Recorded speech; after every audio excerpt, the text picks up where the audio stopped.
In this video, we will explore how a strong Jewish identity can be part of our toolbox for coping with and combating anti-Semitism.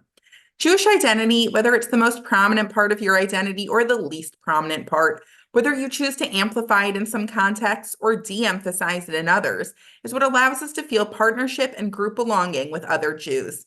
When it comes to experiencing or even learning about hate crimes and discrimination, studies have shown that people typically have one of the following possible different reactions. The first possible reaction is withdrawal and isolation. A person may, due to fear, withdraw from some or even all social engagements.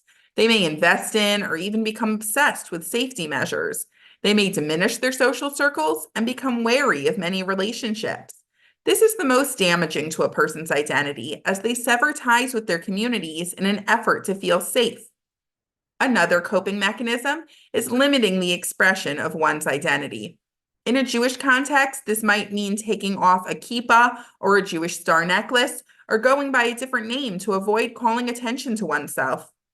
The final reaction, which is actually the trickiest, is normalization, accepting anti-Semitism as part of life and moving on. This reaction sees the person thinking, there's nothing I can do about it. Anti-Semitism exists, and I'm just going to have to learn to live with it. On the surface, this may seem healthy. The individual may continue to strongly identify as Jewish and even continue to participate in communal gatherings. The problem with this is that this reaction can make even dangerous behavior seem normal and okay. And so externally, there has been no reaction to the incident and nothing has been done to stop it. And internally, the individual's identity can become wrapped up in the fact that hatred just exists and is normal, and they've accepted the fact that people simply hate them for being Jewish. And so, we aim for a different reaction, a reaction that admits or accepts that anti-Semitism has always existed, and that our ability to root it out completely is limited. But that does not normalize anti-Semitism or allow for us to be shaken to our core. We aim for fully present and proud Jews. We aim for a strong Jewish identity that is not tied to anti-Semitism.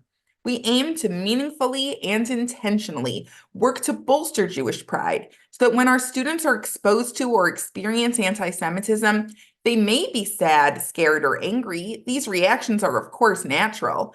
But we hope to avoid the feeling of being so shocked, that feeling of not knowing who you are, where you belong, or how to continue.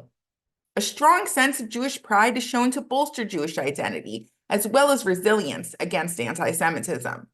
This strong Jewish identity does not diminish when others threaten our identity. So what does this all mean for educators? What do we do with this? First, it's important to note that as Jewish professionals working with Jewish students, we need to recognize the full range of reactions and emotions that our students might be feeling, and make sure that we are never judgmental towards our students, regardless of what their reactions are. First and foremost, we need to empathize with them.